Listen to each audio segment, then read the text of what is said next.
दोस्तों, ये दुनिया कितनी रहस्यमयी है इस बात को हम सभी अच्छी तरह से जानते हैं और लगभग हर इंसान इसके नीचे दबे राज के बारे में जानने की जिज्ञासा रखता है। इसके साथ ही वो अपने जीवन काल में सभी तरह की अलग अलग प्राचीन चीजों के बारे में जानने में भी रुचि दिखाता है ताकि उन्हें अपनी आंखों से देखकर विश्वास कर ले। लेकिन अफसोस कि यह दुनिया इतनी बड़ी है कि कोई भी इंसान अपने जीवन में पूरी दुनिया तो देख ही नहीं सकता और ऐसे में उसके पास केवल एक ही चीज बचती है और वो है इंटरनेट, जो आपको प्राचीन दुनिया दिखाता है। तो आज इस वीडियो में हम आपको दुनिया में मौजूद कुछ रहस्यमय गुफाओं में की गई रहस्यमय खोजों के बारे में बताने वाले हैं जो प्राचीन दुनिया से संबंध रखते हैं और इनके बारे में जानकर आप भी हैरान हो जाएंगे। तो चलिए शुरू करते हैं आज की इस वीडियो को। नंबर 10, द मिडनाइट टेरर केव। यह बात साल 2006 की है जब वेस्टर्न बेलीज में रहने वाले एक मेनोनाइट फार्मर को किसी के चीखने की आवाज आई और उसने जाकर देखा तो पाया कि एक लुटेरा जो एक प्राचीन गुफा में गिर गया है और वो बुरी तरह चोटिल भी है। दरअसल वो लुटेरा उस माया केव से एंशिएंट आर्टिफैक्ट्स चुराने के लिए आया था। उसने वहां से कई सारे ज्वेलरी, बोन्स और ह्यूमन स्कल्स भी खोजे। लेकिन जब साल 2008 में आर्कियोलॉजिस्ट ने वहां रिसर्च की तो उन्होंने जो पाया उसने उन्हें चौंका कर रख दिया। दरअसल उन्होंने वहां से करीब 10,000 ह्यूमन बोन्स को खोजा था जिन्हें माया सिविलाइजेशन के समय किसी रिचुअल के तहत मारा गया था। आपको बता दें कि ये बोन्स करीब 1000 साल से भी ज्यादा पुरानी है और इसमें सबसे ज्यादा हैरान कर देने वाली बात यह थी कि उसमें से ज्यादातर स्केलेटन 6 से 14 साल के बच्चों के थे। इसके बारे में तो एक्सपर्ट्स ने काफी जानने की कोशिश की है कि आखिर माया सिविलाइजेशन के लोग उस केव में ही रिचुअल्स का पालन क्यों करते थे, लेकिन वो अब तक सफल नहीं हो पाए हैं। नंबर 9, थाम खाओ लुआंग। ये अंडरग्राउंड सैंक्चुरी हेचाबोरी के थाई टाउन में है। दरअसल ये एक केव है जहां पर जाने पर ऐसा लगता है कि मानो आप दूसरी दुनिया में आ गए हो। आपको बता दें कि उस केव के अंदर काफी सारे बुद्धा स्टैचूज हैं और आप जैसे जैसे अंदर जाते जाएंगे वैसे वैसे इन स्टैचूज की सुंदरता या कहें फिनिशिंग बढ़ती जाएगी। आपको जान लेना चाहिए कि इस केव के सबसे निचले हिस्से में बुद्धा स्टैचूज को एक रो में रखा गया है और इसके साथ ही उसी निचले हिस्से पर एक विशाल पत्थर पर बहुत सारे बुद्धा को कार्व भी किया गया है। इसके बीचों बीच एक बहुत विशाल बुद्धा स्टैचू भी मौजूद है और आपको ये बात जानकर हैरानी होगी कि हर साल फरवरी और मार्च के बीच एक ऐसा दिन भी आता है कि सूर्य की सारी रोशनी उस केव के ऊपर बने होल से विशाल बुद्धा स्टैचू पर आती है और यह दृश्य वाकई मन मोहने के लिए काफी है। Number 8, cave of monsters. यह केव आज से करीब 5 मिलियन साल पुरानी है जिसे आज सारी दुनिया के लिए बंद कर दिया गया है। दरअसल इस केव से डॉक्टर क्रिश्चियन लास्कू ने 33 अविश्वसनीय मॉन्स्टर्स खोजे थे जिन्हें रोमानिया के मोविल केव में छिपा कर रखा गया था।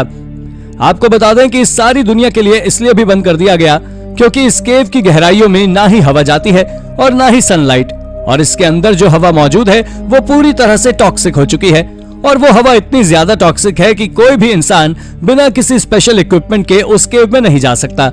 लेकिन इसके बावजूद भी वहां लाइफ रह चुकी है और आर्कियोलॉजिस्ट ने वहां से करीब 33 क्रीचर्स खोजे हैं जिन्हें एक टाइम कैप्सूल में रखा गया था, जिसके कारण आर्कियोलॉजिस्ट के साथ साथ साइंटिस्ट भी इस बात से परेशान हैं कि जब वहां सनलाइट और एयर दोनों का जाना असंभव है तो वहां जीवन कैसे पॉसिबल हो सकता है।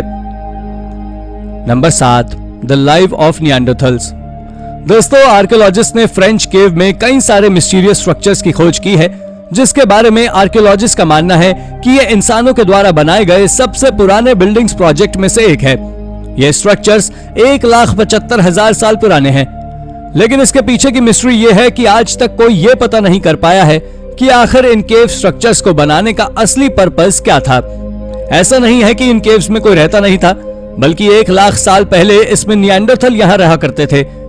इसमें करीब 400 स्टालमाइट्स का उपयोग किया गया जिसे सीलिंग और जमीन पर सजाने के लिए लगाया गया था। यह अब तक खोजे गए सबसे प्राचीन केव स्ट्रक्चर्स में से एक है। Number 6, the toothy snail. यह हाल ही की रिसर्च में खोजी गई अब तक की सबसे अजीब स्नेल है। यह डिस्कवरी नॉर्दर्न स्पेन की है।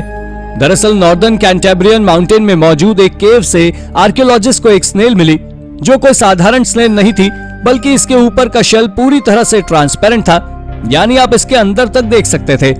और तो और इसके वैम्पायर की तरह दिखने वाले 2 दांत भी थे, लेकिन वो कोई खून पीने वाले दांत नहीं थे, बल्कि ये जमीन को खोदने के लिए स्नेल के द्वारा यूज किए जाते थे।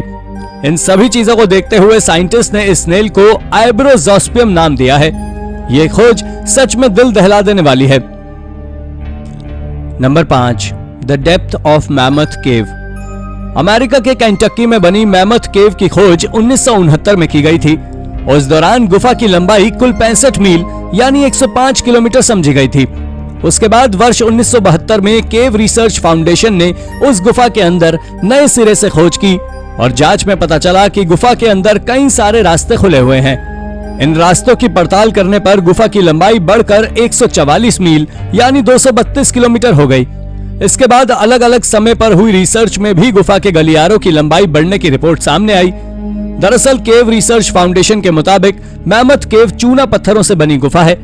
बारिश और नदियों का पानी जमीन की सतह के जरिए अंदर रिसता रहा और पत्थरों को कमजोर होने के कारण उनमें रास्ता बनाता रहा। इसके चलते ये गुफा बन गई। हालांकि बारिश पानी का ये दौर अब भी हर साल जारी है, इसलिए गुफा की लंबाई भी लगातार बढ़ती जा रही है। नंबर 4, द बियर केव। दोस्तों, अगर मैं आपसे पूछूं कि पहले रोटी आई या बियर, जी हाँ, मुझे मालूम है ये थोड़ा अजीब है, लेकिन आप में से ज्यादातर लोगों का आंसर रोटी होगा। पर अगर आपका आंसर भी रोटी है तो आप पूरी तरह गलत हैं। दरअसल पुराने समय में भी लोग खेती किया करते थे, पर उस समय उन्हें यह पता नहीं होता था कि आखिर इन पेड़ों को हार्वेस्ट कैसे करते हैं और इनसे रोटी कैसे बनती है। इसलिए लोग इनका फर्मेंटेशन कर बियर बनाया करते थे। पर अगर अब भी आपको विश्वास नहीं होता तो आपको बता दें कि डिस्कवरी आर्कियोलॉजिस्ट ने स्टैनफोर्ड यूनिवर्सिटी के साथ मिलकर की है। दरअसल इन्होंने ये डिस्कवरी इजराइल की एक केव में की है। उनका मानना है कि नटुफियन के लोग आज से 13,000 साल पहले रॉकेफिट केव में होममेड बियर बनाया करते थे, क्योंकि वहां खोजे गए पत्थर से बने बर्तनों में शराब के एविडेंस मिले हैं। लेकिन मिस्ट्री ये है कि क्या वो चीज शराब ही थी या कुछ और, यह आज तक रिसर्चर्स पता नहीं कर पाए हैं। Number 3, the lair of Hercules. क्राफ्टू की गुफाएं प्रकृति और मानव के द्वारा एक साथ मिलकर बनाई गई एक अद्भुत केव है। दरअसल ये गुफा नेचुरल तरीके से बनी थी, जबकि इंसानों ने इसे रहने के लिए उपयोग में ले लिया। ये ईरान के शहर साकास से लगभग 70 किलोमीटर की दूरी पर स्थित है। आपको जानकर आश्चर्य होगा कि यह केव स्ट्रक्चर समुद्र तल से लगभग 2000 मीटर की ऊंचाई पर स्थित है। अगर आर्कियोलॉजिकल एविडेंस की बात करें तो उनके अनुसार वो गुफा सदियों से मनुष्य द्वारा रहने के लिए उपयोग की जा रही थी और प्राचीन काल के दौरान विशेष रूप से महत्वपूर्ण थी, क्योंकि ये प्रसिद्ध सिल्क रूट पर स्थित है जो यूरोप को चीन से जोड़ता है। इस गुफा के अंदर एक ग्रीक इंस्क्रिप्शन की खोज 19वीं शताब्दी की शुरुआत में यूरोप के खोजकर्ताओं के द्वारा की गई थी, जिस पर लिखा हुआ था कि यहाँ हरक्यूलिस का घर है और जो कोई भी इस गुफा में प्रवेश करेगा वो पूरी तरह सुरक्षित रहेगा। ये खोज सच में अमेज्ड है। Number 2, a new species of human. दोस्तों, क्या कभी आपने पुराने सभ्यता के लोगों के बारे में सोचा है कि आखिर वो कैसे दिखा करते थे, क्या खाते थे? अगर हाँ, तो आप जान लीजिए कि हाल ही में दक्षिण अफ्रीका की एक गुफा में वैज्ञानिकों को हड्डियों का ढेर मिला है, जिसके बारे में संभावना जताई जा रही है कि वो मानव की नई प्रजाति के अवशेष हैं। ये अवशेष इशारा करते हैं कि हमारे पूर्वजों का आकार सामान्य से थोड़ा ज्यादा बड़ा होता था और इसके बाद इन्हें होमो नैलिडी का नाम दिया गया है। रिसर्च के दौरान हड्डियों की माप से ये बात सामने आई है कि ये प्राणी प्राचीन लंगूरों और आधुनिक मानव के मिले जुले रूप हैं। इसका मस्तिष्क छोटा, जो बिल्कुल एक गोरिल्ला के आकार का है। इसके दांत साधारण व छोटे हैं, जबकि छाती प्राचीन व लंगूरों की तरह ही है, लेकिन हाथ बेहद आधुनिक हैं। पांव एवं घुटने की रचना खड़े होने में मदद करते हैं, जबकि उंगलियां टेढ़ी हैं। ऐसी रचनाएं लंगूरों में देखी जाती हैं, जो अपना अधिकांश समय पेड़ पर काटते हैं। लेकिन वहीं मानव प्रजाति के ऊपर विचार करने वाले दूसरे विशेषज्ञों का कहना है कि अब तक मिले सबूतों के आधार पर यह दावा बिल्कुल गलत है कि ये होमो नैलिडी सीधे खड़े होने वाले मानव के समान थे। Number 1, the Lascaux cave paintings.